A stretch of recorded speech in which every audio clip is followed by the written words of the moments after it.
the game. You don't play to just play. Come after me. I'm a man. I'm for you. Can't wait. Let's go.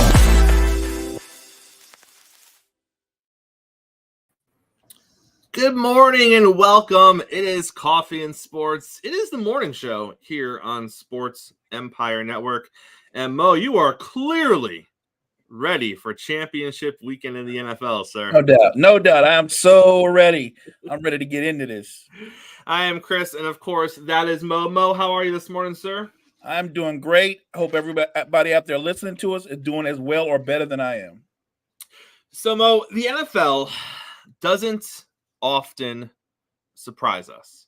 I feel like generally speaking in the NFL, even if things happen that you don't think are going to happen, you're not surprised by them. I think the NFL really isn't built to be that kind of league. But Mo, I have to say, yesterday I was genuinely surprised when the Atlanta Falcons announced their new head coach, and it wasn't Bill Belichick. We were talking yesterday morning here on the show. We said it was a foregone conclusion that clearly Bill Belichick is going to be the next head coach of the Atlanta Falcons. And then seemingly out of nowhere, the Falcons choose to pass on Bill Belichick as their next head coach. It goes to Raheem Morris, who was the defensive coordinator of the Los Angeles Rams last season. And then, Mo, more information comes out this morning about the, quote, hurdles that Belichick was facing with the Atlanta organization. And, Mo, those hurdles have to do with the structure of who Belichick was going to report to and who was going to have what power within the organization.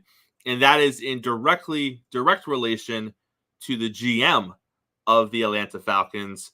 So, Mo, it's interesting because if you look at the end of New England, Belichick comes out after it appears to be a foregone conclusion that his time is done in New England. We get that little lull before it happens, and Belichick comes out and he starts saying things about how he's just a piece in the system. He's just a cog in the machine, and everyone's got a role, and whatever his role is, he'll make sure that he adheres to his role. And then reports come out after that he's open. He's open to relinquishing his GM duties and just being a head coach in New England. So then we were like, well, shoot, is he going to stay in New England if that's going to be the case? And then obviously that didn't end up being the case. So, Mo, I'm a little concerned because here we are now with a job where the owner wanted him. Arthur Blank wanted him in Atlanta, and it looks like he couldn't get out of his own way with needing the power. And, Mo, I am hard-pressed to think of a situation after what we saw with Belichick in New England and after some of the reports we heard with Pete Carroll in Seattle. That's not the way the NFL is going in 2024.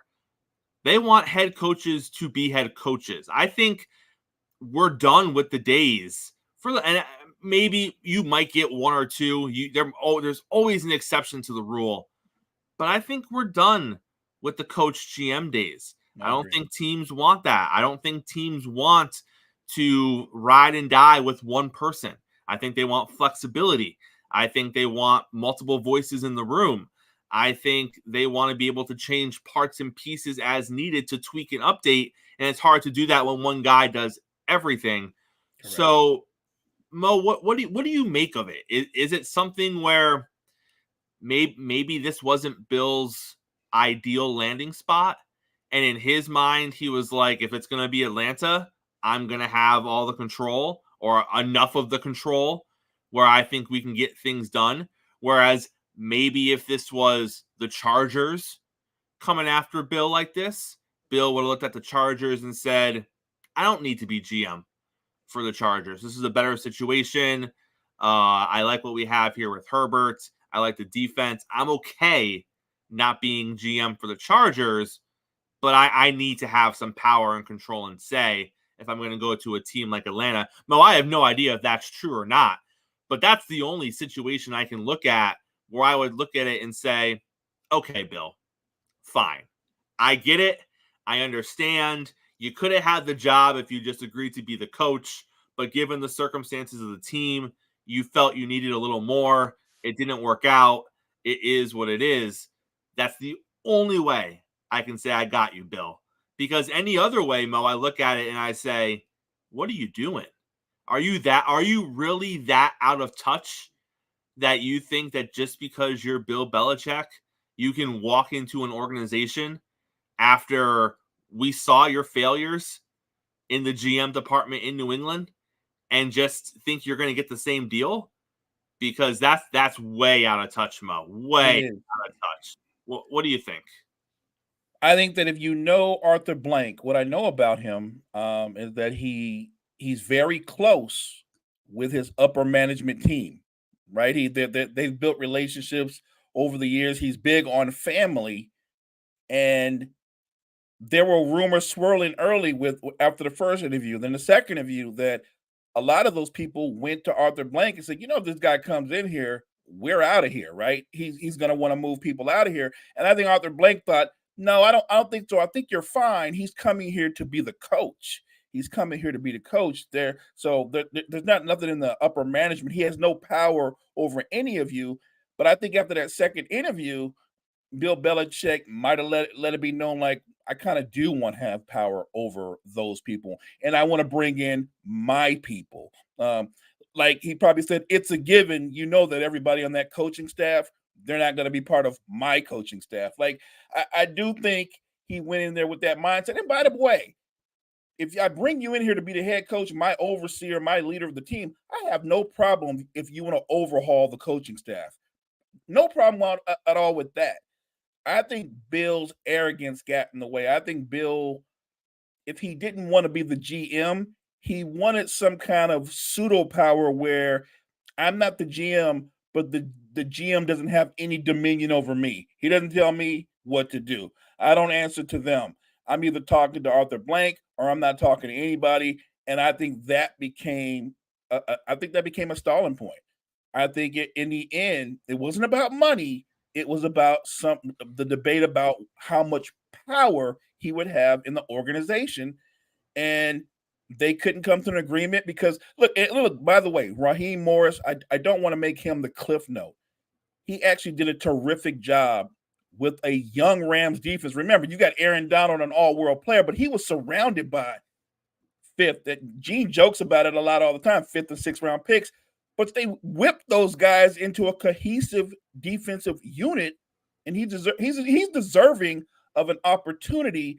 But this is one of them times where it almost just fell into his lap because Bill Belichick literally couldn't get out of his own way, Chris. And I know people are going to go, guys, even if he doesn't coach this year, he can coach next year. I'm like, I don't want to sound harsh, but he's old. He's old, and he'll be that much older next year. And who's to say how the season won't play out? What if it plays out in such a fashion that maybe only one guy gets fired next year or nobody gets fired? And then he's going to wait another year? Like, I don't think you get to pass up opportunities like that at this stage in his career, because I think as time passes by, I think the league passes him by and he becomes an afterthought and he fades to black. To me, he's either coaching this year or he's not coaching. That's kind of where I am, Mo. It's not the same. It's not the same as Sean Payton. Sean Payton left the league after he stepped away from New Orleans on a relative high note. Breeze had just wrapped up his career a couple of seasons before. The team had found moderate success in the absence of Breeze without a real quarterback to replace Drew Brees. And he left kind of on his own terms. And he left in a situation where he was just a little tired from the game. Maybe he was a little fatigued from not having Drew Brees. There were, different rumblings at the time. But it's not like he was leaving in a dumpster fire. He didn't leave the New Orleans Saints organization because it crumbled after Drew Brees left. And he was walking around saying, I'm a Super Bowl winning head coach. and I can't sit here and be a part of. No, that wasn't the case. Now, they weren't what they were with Drew, but they weren't terrible either. Right. They were a middle-of-the-road team that was going through a transition, but still winning games and still having winning seasons. And that's why every coaching cycle, his name got mentioned, because teams wanted him, Mo, because of how he left the league. Look at Bill Cowher when he walked away from the Steelers. He walked away from a good Steelers organization. He walked away coming off of wins. He walked away coming off of titles. He walked away, and for the next 4 or 5 years, every coaching cycle, his name was brought up because people wanted to lure him out of retirement, because people thought he could still coach, because his name was still a hot commodity, because he left the league in a way that people were like, he still has more in him. He's not done. He's not done. Look how Bill is going to walk away if he doesn't take a coaching job this season. He's walking away from a losing team. He's walking away from the crumbling of a dynasty. He's walking away from a disastrous relationship with his quarterback after Tom Brady left. And he's walking away from a team openly saying they wanted him, but not being able to hammer out the details because he needed more power. And that's going to be the conversation if he doesn't coach this season, Mo, because that's the last thing you left us with. Your departure from New England. And I understand it was all touch and feels and happy-go-lucky and we love you, Bill, for the press conference.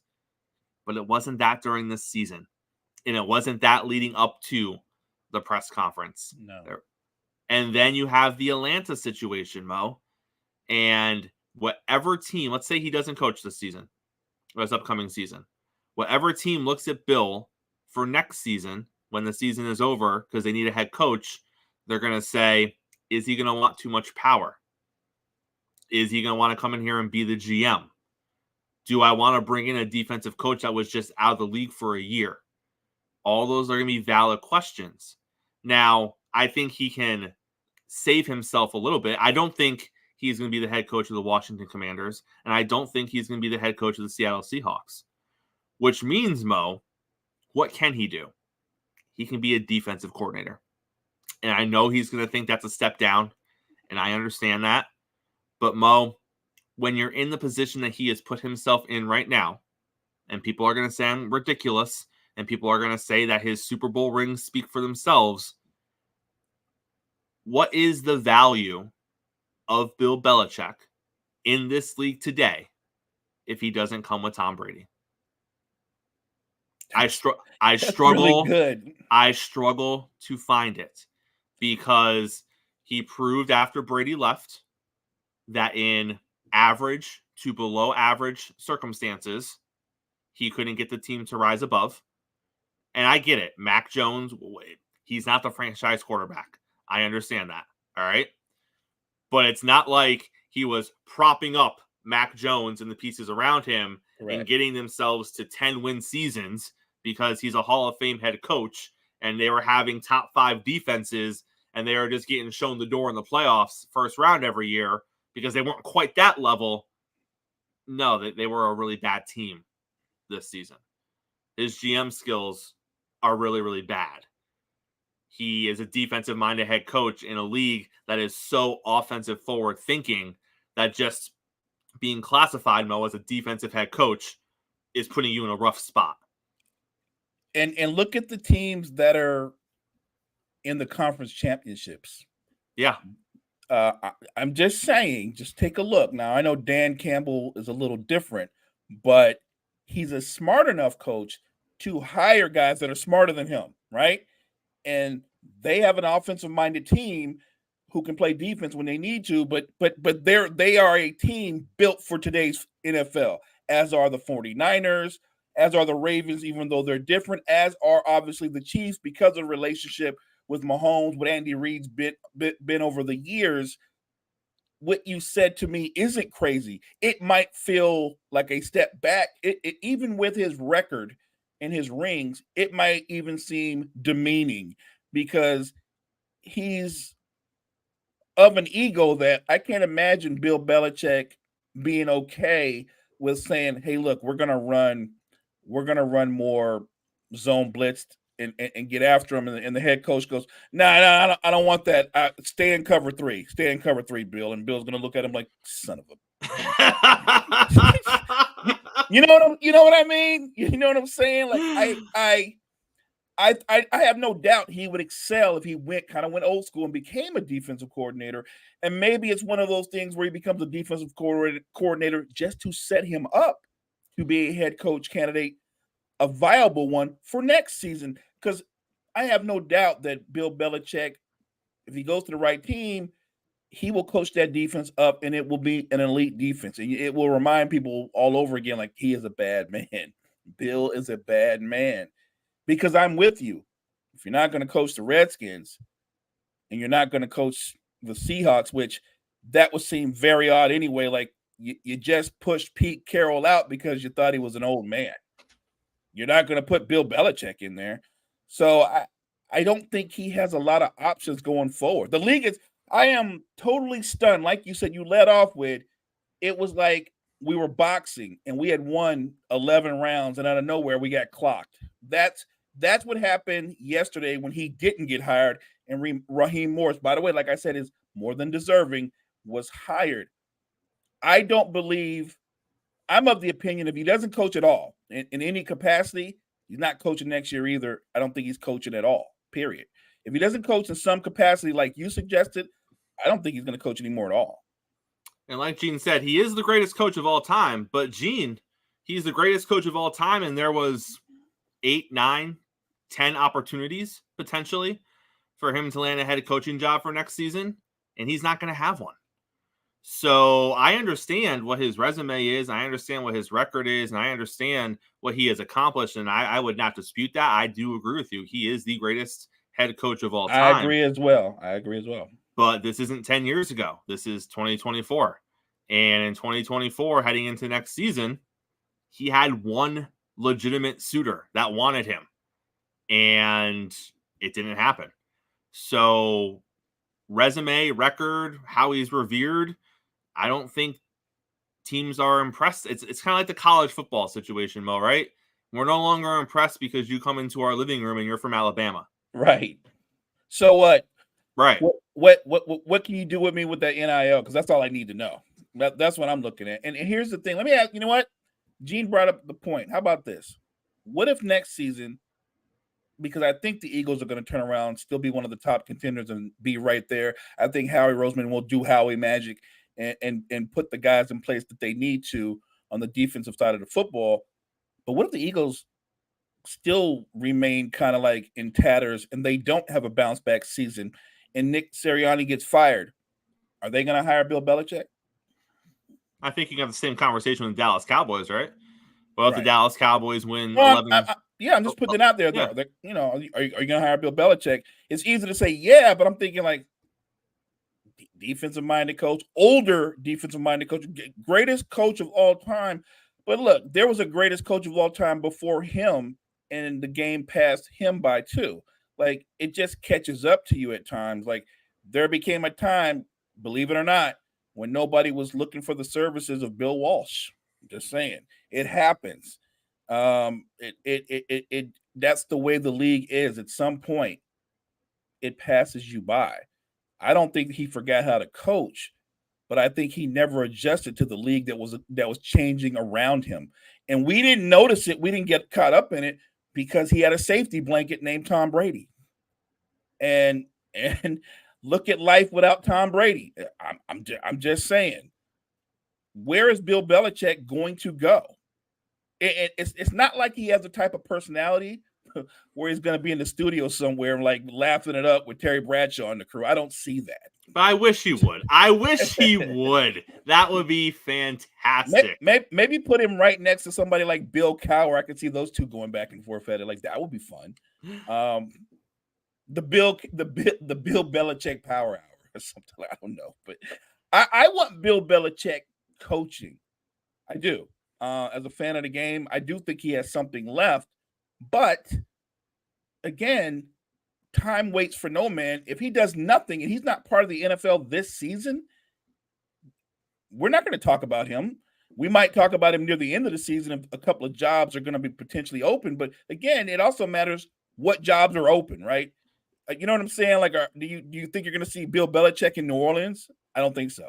I just can't. I think you hit it, Mo. It's if he doesn't coach this season, the only way I see him coaching the season after would be a Dallas Cowboys job, a Philadelphia Eagles job, It'd have to be big, like a struggling playoff team that underachieved, where the owner is going to go out and say, you know what, we are a Bill Belichick mindset away from righting the ship and getting to the next step.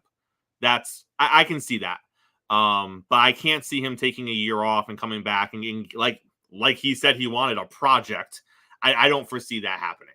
I think that he had an opportunity for it. It didn't come to be. It is what it is. So we move on. But Mo, the Carolina Panthers, they got themselves a head coach. They do. And I'm not upset about it. I don't think that, I don't think they had the pick of the litter, if you will, because of who they are. But the guy they got, I'm okay with it. So they hire Tampa Bay Buccaneers offensive coordinator. I can't speak this morning, excuse me. Dave Canales. And I like it because he is the guy who worked in Seattle 2 seasons ago with Geno Smith, when Geno Smith resurrected his career at the quarterback position. He is the guy who worked this season with Baker Mayfield when Baker Mayfield resurrected his career at the quarterback position. And he is doing something in the NFL that we're not seeing a ton of, and he's doing it with success, and that is he's putting the quarterback under center, and he's playing off of that. And the league has gone away from that a little bit the past handful of seasons, and he is doing something a little different, and he's finding success with 2 different types of quarterbacks. So I look at Bryce Young in Carolina, who is rough around the edges, who needs a little polish, and I think they found someone to marry Bryce Young to, as Gene would say, from wire to wire. But more importantly, someone who has a track record, at least the past 2 seasons, with 2 different teams and 2 different quarterbacks, of getting the most out of those guys. Guys that, let's be honest, Mo, no one really thought were going to do anything. When Geno was named the starter after Russell Wilson left, most people scoffed and said, oh, you're okay winning 5 games? That's good for you. When Baker went to Tampa Bay this season, Mo, there were legitimate conversations that Baker wasn't going to win the starting quarterback job out of camp. That was a legitimate narrative for about 3 weeks with the Tampa Bay Buccaneers. Not that, how was Baker going to do as the starting quarterback of this team? Is he even going to be the starting quarterback of this team? Well, fast forward, he wins a division, he wins a playoff game, and now they're probably going to lock him in for a long-term deal. I like the move for Carolina, Mo. He seems to have that knack. He's a quarterback whisperer of today. You bring in a young, fresh mind to run the offense, but more importantly, to get into Bryce Young's ear, to work with Bryce Young. I think it's a win-win for the franchise. More importantly, it's a win-win for Bryce Young. Somebody to be his guy. That saying, marry the coach and the quarterback, here it is. This is a young, up-and-coming, on-the-rise coach, and you've got a young, under-center, talented, but raw franchise quarterback. I love it. And I think that even though their owner is a little out of whack, I think he knows that, hey, it's going to take a couple of years before we can establish ourselves as a winner or as a contender. But this is the right guy to help develop my friend. And look, remember, we've had this conversation. Nobody, and I mean nobody, believed more in Bryce Young than the owner. Mm-hmm. So he went out and got a guy to bolster up his guy. So I do think this is a great hire. I think it's a great fit and good for the Panthers. Mo, let's talk a little Steph Curry, shall we? Steph Curry is not an all-star starter. This is the first time this has happened, I think, in about 7 or 8 years, with the exception of the year that his hand was injured or something, and he, for injury reasons, was not a starter. Was Steph snubbed based on the season he is having? Should he have been an all-star starter?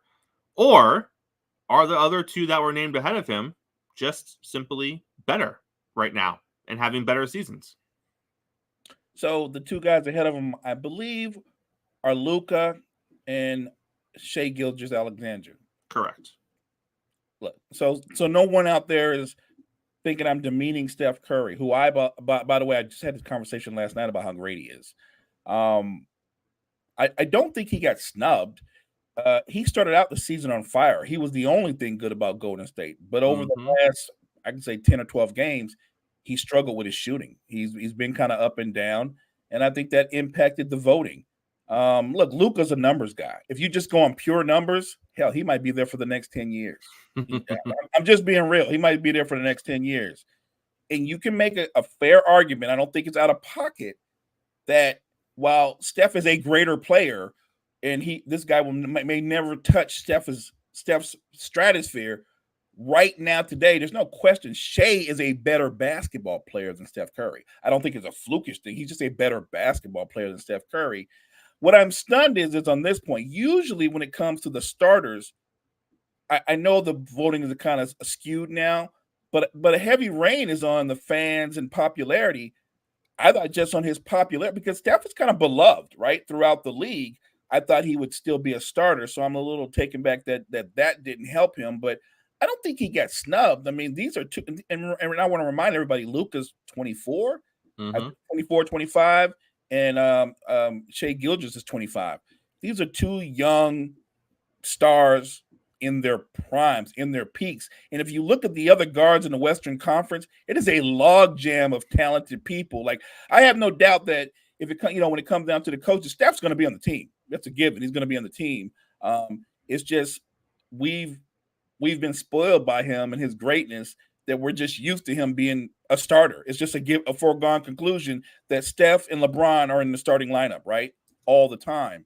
So I'm thrown off a little bit, but I don't think he's gotten snubbed. I mean, this is the league, and these are two superstars that are coming up, and they've kind of like, I don't know if Luka's better than him. He's certainly more productive than him. So I think that they got it right. If you're a Steph fan, fear not, he will be on the team. Mo, I'm going to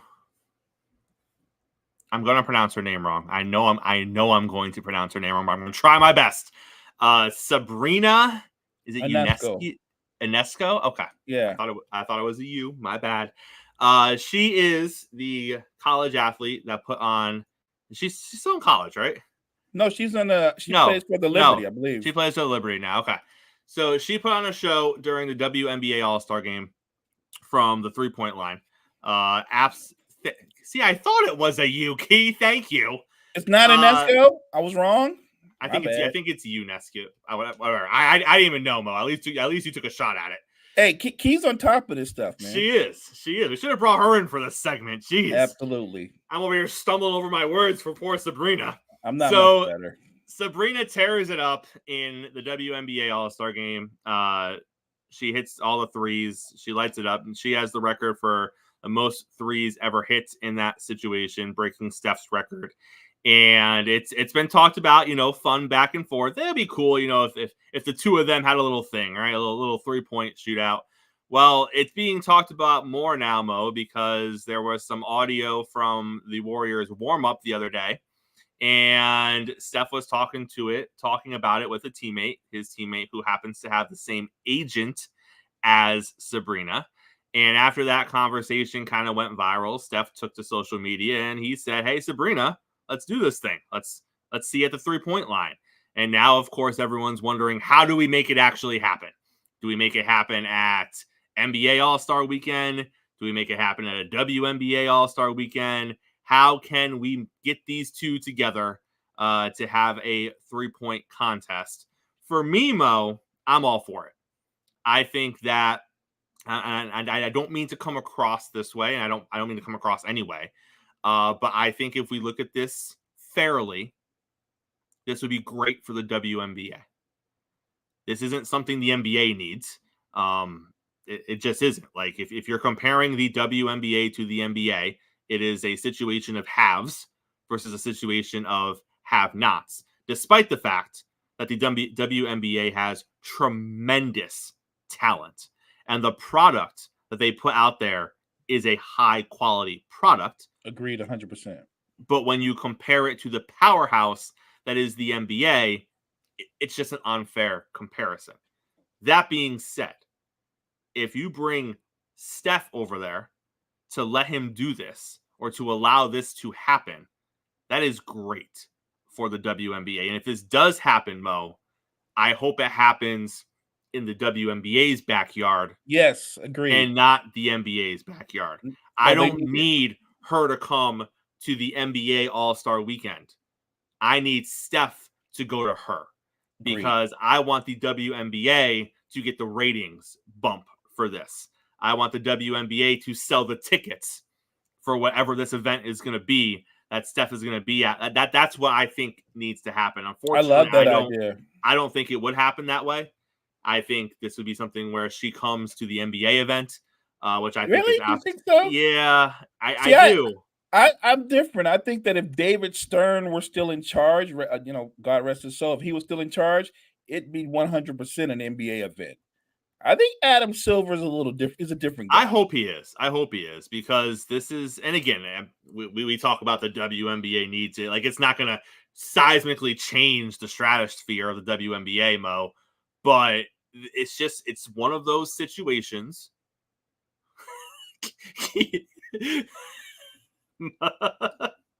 Thank you, Teacher Key, for breaking down the pronunciation. I feel like I'm in class again. I'm sitting here reading it. Key, we love you.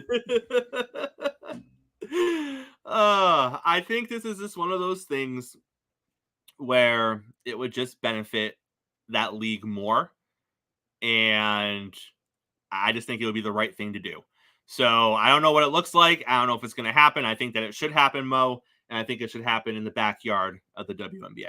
I love Steph. I think that Steph is one of those kind of people that he wants to have fun with this. He wants to compete at the same time. But I really do think Steph is all about helping the next guy up, right? Helping the next team. And he respects the fact that he knows in her own right, she's got a jump shot it's her jump shot's water. Like if this competition, right? If this competition does come down, I know Steph would be favored to win, but I don't think it's a lock. And if he loses, let's say he loses, I don't think it's that big of a deal. This isn't, Mo, this isn't the thing we talked about a couple months ago.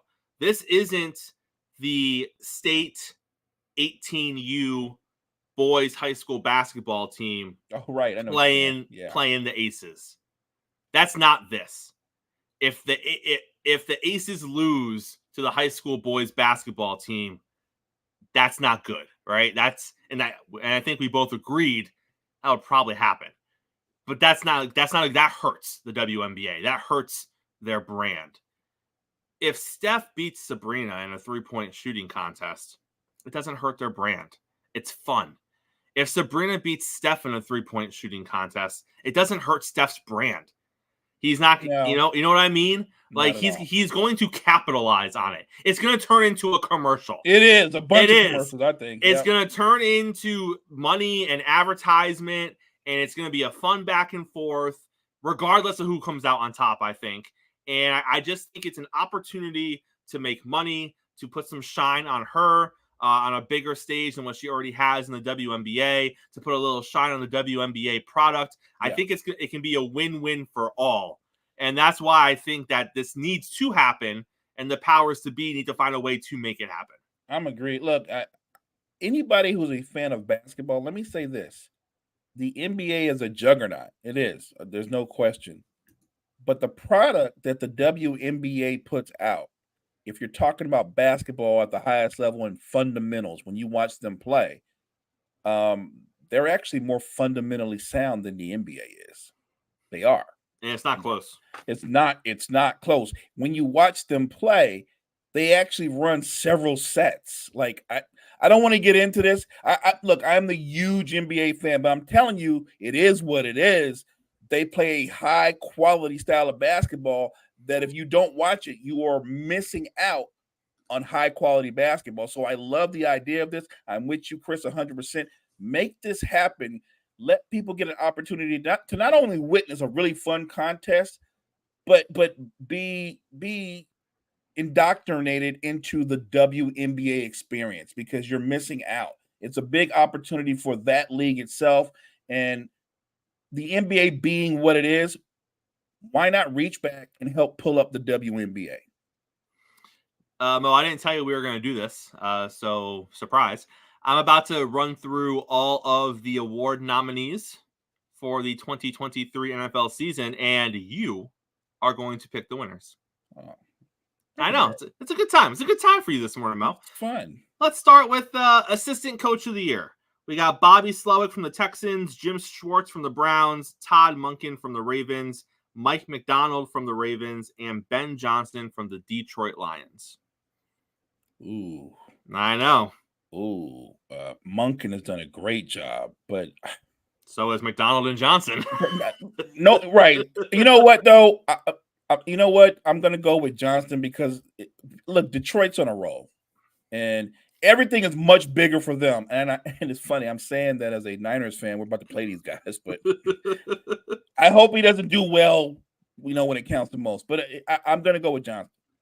NFL Coach of the Year. Stefanski with Cleveland. Shanahan with the Niners. DeMeco Ryans with Houston. Harbaugh with the Ravens, Dan Campbell with the Detroit Lions. So for me, this is simple. I'm either going to go Dan Campbell or Harbaugh. I really think so. Harbaugh, I think we almost forget how great a coach he's been. He is a stabilizing figure in that organization. He's been there forever, but he's kind of like their Belichick, but in a different way, right? Mm-hmm. Obviously, he hasn't had quite the success, but he's been a great coach. You know what? I'm just going to keep with the theme. Dan Campbell has done something for the city of Detroit that hasn't been done in 30 years. I'm going Dan Campbell. Harbaugh can still dance, by the way. So credit to John. Comeback Player of the Year. Tua Tagovailoa, the Miami Dolphins. Matthew Stafford with the Rams. Baker Mayfield with the Bucs. Damar Hamlin with the Bills. Joe Flacco with the Browns. Now, Mo, coming into this season, I think that this was almost a foregone conclusion that it was going to go to Damar Hamlin. But when you look at what's happened over the last 18 weeks, he isn't a starter. It's great where he is. It's great that he is here. It's great that he was able to return to the game of football. Does he still get it for what happened and what he came back from, even though he wasn't an impact player? Or are they going to look at this and they're going to say, Joe Flacco came off the couch, led the Browns to the playoffs.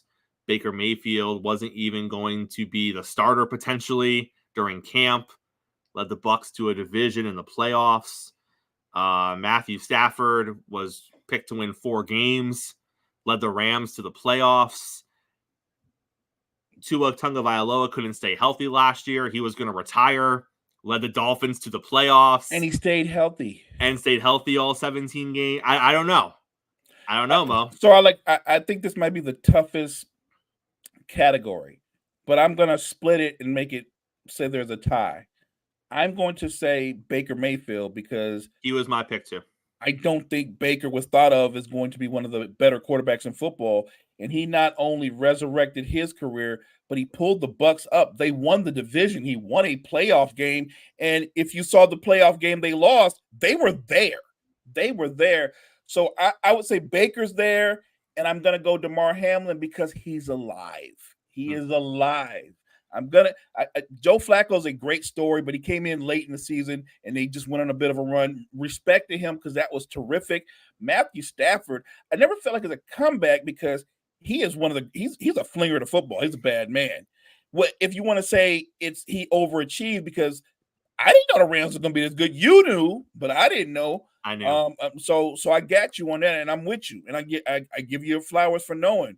But I'm going to go with DeMar Hamlin and Baker Mayfield in a tie. Is this a harder conversation if Tua and Flacco won playoff games? 100%. I think if Tua wins a playoff game, or I don't know if I could give it to Baker. Because I knew they were going to be good, but if the Dolphins won a playoff game and say they go to the second round or whatever, I think it's a different conversation. So, or if Flacco wins a playoff game, or Flacco, if Flacco had to beat the young Texans, then that would have changed. It would have changed everything. I guess it just fell just right. Baker went on a roll. Baker won a playoff game. Baker was in the other game. Like I just think Baker's hard to beat. So look, I have Hamlin tied with him, and it's more out of just the fact that the young man is still with us. Correct. If we're just talking about guys who played, guys who were productive, it's Baker and everybody else is second place. Defensive player of the year, TJ Watt, Pittsburgh Steelers, Micah Parsons, Dallas, Myles Garrett, Cleveland, Max Crosby with the Raiders, Deron Bland with the Cowboys. It's not going to be Deron Bland. My guy got cooked as the season came down to an end and in the playoffs. So it ain't gonna be Micah Parsons. I didn't even know. I didn't even know he played in the playoff game. It ain't gonna be him. And to be fair, it ain't gonna be Myles Garrett. Where was he at? All right. Where was Myles Garrett? I think you have to go with TJ Watt, even though he didn't play. Maybe that's why they lost. They didn't have TJ Watt. When they don't have TJ Watt, 1-11. They tend to lose. Right. Yep. They tend to lose. That's how impactful he is on that football team. So I'm going TJ Watt. But I would say there's a guy that people don't talk about. You might want to look at Roquan Smith. You might want to look at the young man with the Detroit Lions, Hutchinson, who, by the way, I hope he doesn't play well. I'm just saying. But yeah, I'm going TJ Watt. Offensive rookie of the year. I think we all know where we're going to end up here, but Jahmyr Gibbs, Detroit, Sam Laporta, Detroit, Puka Nacua with the Rams, Robinson with the Falcons, or CJ Stroud with the Houston Texans. I know everybody else is going to say CJ Stroud, and he was terrific. I don't think he should get it. But what Puka did as a rookie wide receiver, Puka Nacua. It's got to be Puka Nacua. He set the record for yards and receptions as a rookie wide receiver in the league. And I get it. CJ, I think, played a lot better than people thought he was going to play. He also missed a couple of games, though.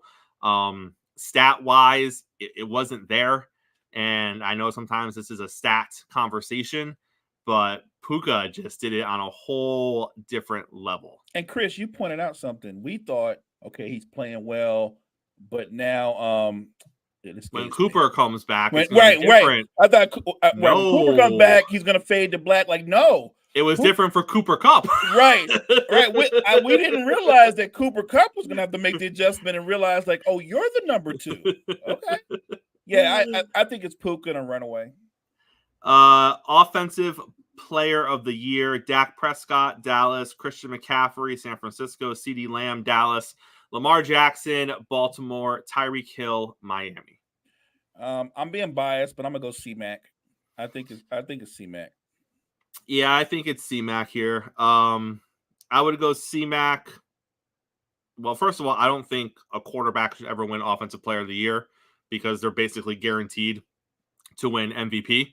This is true. So if you're going to put quarterbacks in Offensive Player of the Year category, unless they're all quarterbacks, I usually drop them to the back of the pack.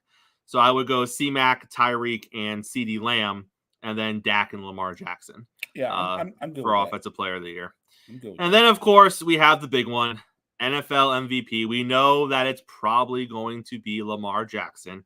But Lamar Jackson, Josh Allen, Christian McCaffrey, Dak Prescott, Brock Purdy. So if we know it's going to be Lamar, who finishes second to Lamar? Is it Dak? I'm going C-Mac. I'm going C-Mac. He was close? I think it's close. You talked about what would happen had Tua won a playoff game. This is kind of, I know it's a regular season award, but I think that as fans mentally, we judge you on the last game we saw you play. Sometimes. Yeah, Dak's got a lot to overcome. Right. And so I think Dak had a terrific season, But I think that you could say throughout the season, C-Mac was an X factor for the Niners. He was a consistent part of what they did. I mean, not just in the run game, but in the pass game as well. So I'm going C-Mac. All right, Mo, the time has come. Let's pick the conference championship games. We'll save your team for last. Let's start in the AFC. It is Patrick Mahomes and the Kansas City Chiefs going on the road for the second week in the row in the playoffs. Only the second time in his playoff career that he has gone on the road in the playoffs. They were going to Baltimore to face the Ravens. Mo, let's start with the Baltimore Ravens here. Give flowers where flowers are due. Baltimore has perp walked pretty much every good team they have played this 100%. Year. They have 11 wins this season against teams with winning records, and 9 of those 11 wins are by 2 scores or more. So not only are they beating good teams on a regular basis, they are blowing good teams out on a regular basis. And I say 9 of those 11 games are by 2 scores or more. Mo, let's not forget what happens in the NFL. In blowouts, there's usually a cheap touchdown towards the end for the losing team. Agreed. Because we've swapped out on defense, taking the foot off the pedal kind of thing. So if this was actually playing wire-to-wire football, that stat would probably be 3 scores or more, because that's really closer to the product that we saw on the field. But for me, Mo, it's not about what happened in the regular season. Everything in this game is going to come down to Lamar Jackson battling the narrative. Because the one guy that you don't want to see standing in front of you when you are trying to break through the ceiling in the AFC is the gatekeeper himself, Patrick Mahomes. And I hate to say this, but I think that they would feel better if it was Josh Allen on the other side. I'm just saying, maybe. With that defense and Josh Allen's history, I think they would feel better if the story coming in here was both of these teams are trying to get to the promised land and reach expectations, as opposed to, can Lamar get past Mahomes? Or is Mahomes going to do that's a different narrative. And I know people say narratives don't matter, Chris. It's what happens on the field. No, they do, though, because we see these situations, and we saw this with Baltimore last week, Mo. It was close in the first half. Now, it was not close because Houston was doing something on offense. They only scored 3 points offensively the entire game. It was close because Houston's defense was keeping Lamar in check for a half. Well, Kansas City has a better defense than Houston. Spags is going to have some wrinkles drawn up for Lamar Jackson. Doesn't mean that Lamar is not going to win the game, Mo. But all I'm saying is, when it's Mahomes on the other side and not anyone else that was in the playoffs, it's a little bit different of a vibe. Going to the Kansas City side, how the hell are they even here? You are looking at a team that is the worst offensive version of Patrick Mahomes and Andy Reid this entire run. You are looking at a team that doesn't have quality, top-tier playmakers on the offensive side. Yes, I know Travis Kelce is over there, but he is a lower version of the Travis Kelce we have grown accustomed to. And I'm not just talking about the regular season, Mo. He dropped 4 or 5 balls in the Dolphins game, and that should have been a blowout had Kelce and company been able to make the catches they should have been able to make. Now, you look at the game against Buffalo last week, what happened? Everybody caught the football. And when everyone catches the football, Mo, this is a scary Kansas City Chiefs team, because you still have Patrick Mahomes back there throwing the football. And I think from what we've seen in the first 2 playoff games, and rightfully so, Andy Reid has decided 4 guys are going to touch the ball. 5 guys are going to touch the ball on offense. The center is going to give the ball to Mahomes. And then once Mahomes gets the ball, there's only 3 guys who are touching it after that: Pacheco, Rice. Kelsey, and Rice. Right. And maybe if somebody is wide open and things break down, you might get a look. But at the snap of the football, 3 guys are getting the ball if everything goes as planned. And it's going to be one of those 3 guys. And Mo, it's worked. They have looked like a different team in the playoffs. So I ask you, does Mahomes get himself to another Super Bowl in a season where this team was written off a month ago? Because we knew a month ago they were going to have to go on the road in the playoffs, and everyone said they're not winning a road playoff game.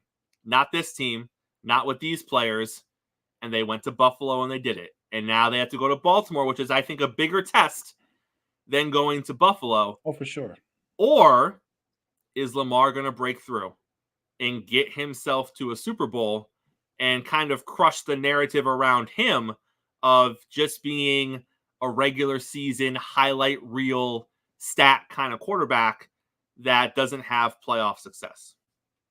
This is probably, to me, and it's weird, I'm a Niners fan, but I believe, because people think this is the easier game to call, I think this is the harder game to call. I respect Detroit, and I think that Detroit is going to give the Niners all they want and more. But I think that football is strange. But Patrick Mahomes is he's such a student of the game. He knows that his defense is better than the Texans defense, who played well for a half. He knows that.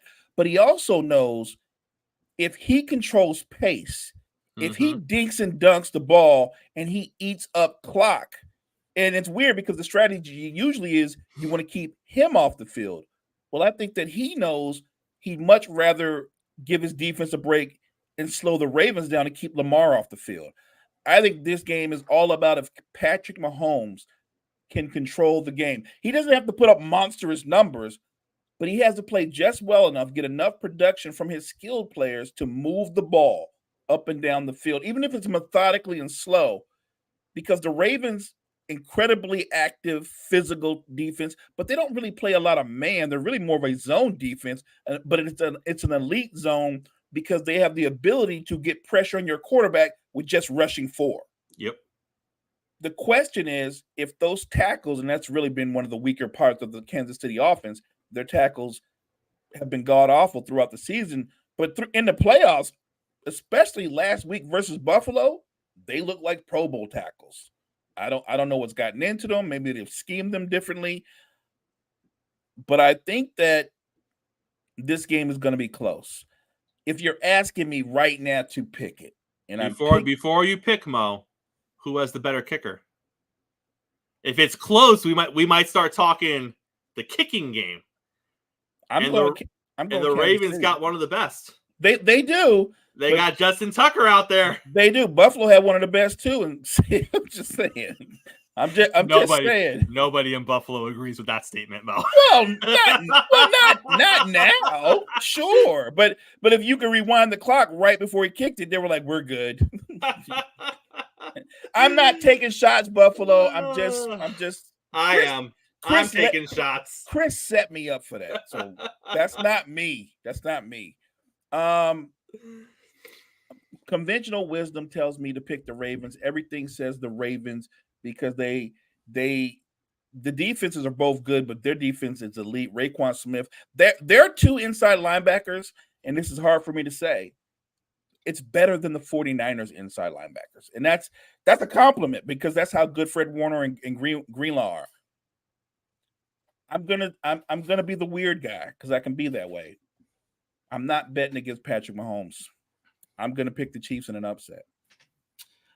I said very early in this playoff run, after we saw how the Chiefs close out the season, that if the Dolphins weren't involved, I'm not picking against Patrick Mahomes. Because when he's in the playoffs, and until proven otherwise, the playoffs go through him. And he has shown that again this season. No one thought, outside of Kansas City, they were going to beat Buffalo in Buffalo. Let's just be fair about it. People may have changed their tune afterwards, but everything was lined up for the Buffalo Bills this season. The improbable comeback, the 5-game winning streak, winning the division the last game of the season, having the playoffs roll through Buffalo, getting a cakewalk in the first round of the playoffs with the Pittsburgh Steelers and their third-string quarterback, getting Patrick Mahomes in his first ever road game in the playoffs in your house. It all lined up for Buffalo, and Patrick Mahomes said, sorry, you must not know my name. And he went in there and he did his thing. And I think he's going to go in there in Baltimore, and I think it's going to be a close game, but I think he's going to do his thing again because I don't know. For me, I don't think Lamar can beat him. I just don't. And I think Patrick's and Andy Reid are going to dial it up and find something against the Ravens defense, which I think is a great defense. But I think it's going to be ball control. I think it's going to be time possession. Lamar is going to get his stats. He's going to run around a little bit. But at the end of the day, Lamar Jackson, he averages about 200 yards passing a game. I think the Kansas City Chiefs are going to shut down the traditional run game of the Baltimore Ravens. Lamar will still get his running yards. He always does. But I think it's going to be a late turnover forced by the Kansas City Chiefs defense. And I think Mahomes wins a 3 or 4 point game and goes back to the Super Bowl. And we're all sitting here saying, how did that happen? How did that happen? Now, Mo, we could be proven wrong. Oh, we could be. The Ravens may very well walk in there and just dog walk the Chiefs, like they've done everybody else. It would be exactly on brand with what they've done to every other team this season. And that's why, like you said, when everyone's leaning one way, Mo, I think we're just getting too caught up because I understand what they did during the regular season, but we've said so many times here on the morning show, when the playoffs start, every week is a 1-game season. Agreed. I don't care what you did the first 18 weeks of the season. I don't care what you did last week against the Houston Texans, which, by the way, you didn't look great for a half, but then you got it together. But the Houston Texans also had a rookie. You know what I mean? Like, let's not overhype what they did against the Texans, and let's not try to say it's going to be the same thing against the Chiefs. So I'm looking at it as I think the better quarterback is going to win, and I think the better quarterback in this situation is Patrick Mahomes. Now, Mo, I apologize to you because outside of the state of California, there isn't going to be another state rooting for the San Francisco 49ers because the Detroit Lions are the story of the playoffs right now. I know. It's not Mahomes, it's not Lamar, it's not Brock Purdy. The Lions are the captivating story, the Cinderella story, the fairy tale story. I understand. As they try to get to the Super Bowl, we know who they are. We know who the Niners are. We know on paper the Niners are the better team. We know that Detroit is a flawed team. But at the same time, Mo, when you get into these situations, one game, and you're in the Super Bowl, we've seen this happen before. Anything can happen in one game. So I'm going to pick the Niners to win because I think they're the better team. And I think that they should win this game. But I'm concerned because you get into those weird situations and you almost feel like fate might not be on your side and it might be on the side of the Cinderella Lions.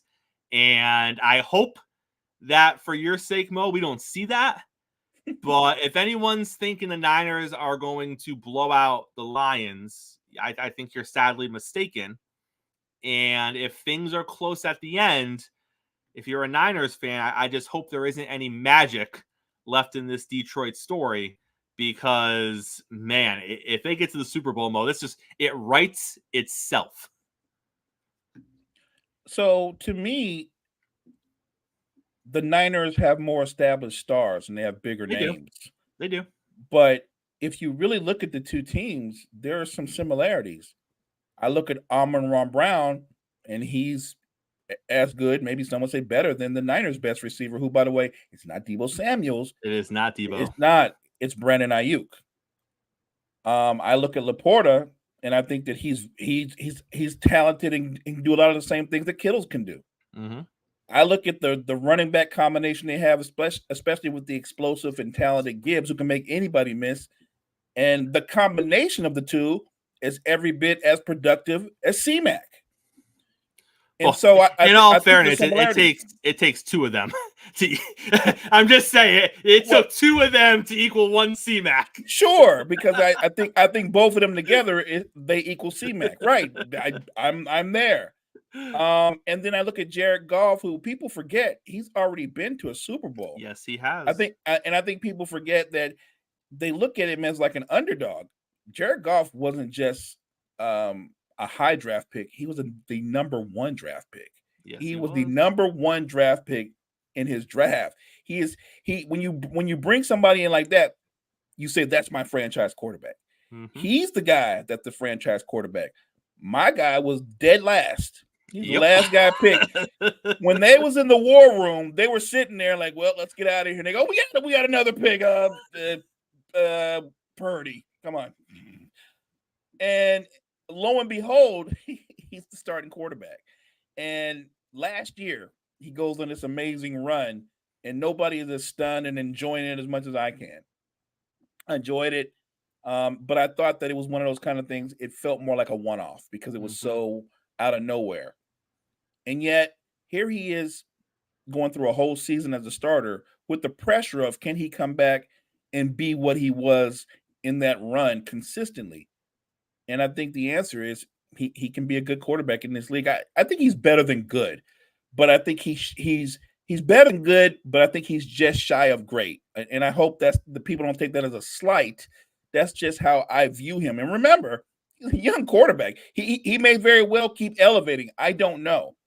But what I do know is when I look at these two football teams, Chris, for me, it's really simple. And I'm going to stick to this.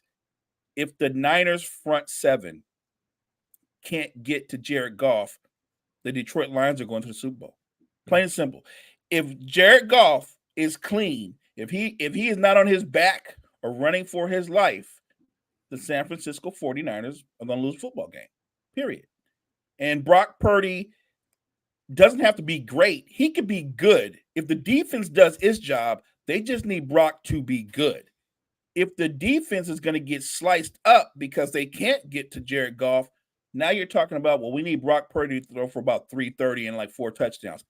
I'm not saying he couldn't do that, but that would mean that everything's going right.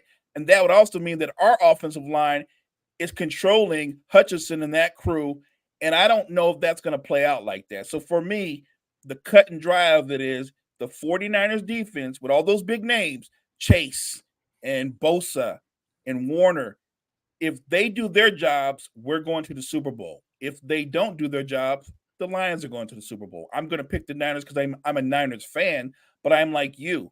I don't think it's a blowout. I think it's a close game, and I think it's going to come down to which defense can get a big stop when it matters most. I think one of the narratives heading into this game that is completely overblown and completely a non-factor is this idea of Jared Goff playing outside. Now, I think that he is fortunate because he's playing outside in San Francisco, California, where it isn't going to be that bad. Like, it's not going to be like the Dolphins game versus the Chiefs. Right. If you have to go play outside when you are normally an indoor quarterback, which Goff has been his entire career, going to California to play this game, it's going to be all right. If it's going to be a little wet, it's going to be rain. It's not going to be snow. So I think that's a little overblown. I think it would be a different situation, if this was like them playing the Giants in the conference finals and they had to go up to the Meadowlands, somewhere where it's notoriously cold, outdoor winter conditions. But with it being San Francisco, I don't think it plays that much of a factor. And like you said, Mo, the difference for Goff, does he have time to make decisions? When he's had time this season, he has cut defenses apart. 100%. When he hasn't had time, we've seen the turnover version of Goff because he gets off his spot. He forces things. He doesn't see things as quickly as he should. So he's late on passes that were there, but then they weren't there, and now it's a turnover. But that all has to do, like you said, with the pressure. If they don't get to him, and I'm not just saying move him and because he can roll, they need to hit him. They need to mess up the timing. You're talking my language. If he sees it coming before pre-snap and he just rolls to the right, that's not getting to him. Right. That is him. Oh, I saw you coming. I'm just going to switch everything to the right side and roll to the right and hit it. That's different. You need to mess up the timing. You need to knock him down. You need him to see you after he snaps the ball because he didn't read it pre-snap and you've surprised him. That is how you're going to get him off his mark, and that is how you're going to win this game. I need Joey Bosa. I need his game to match his name because right now he's just a name.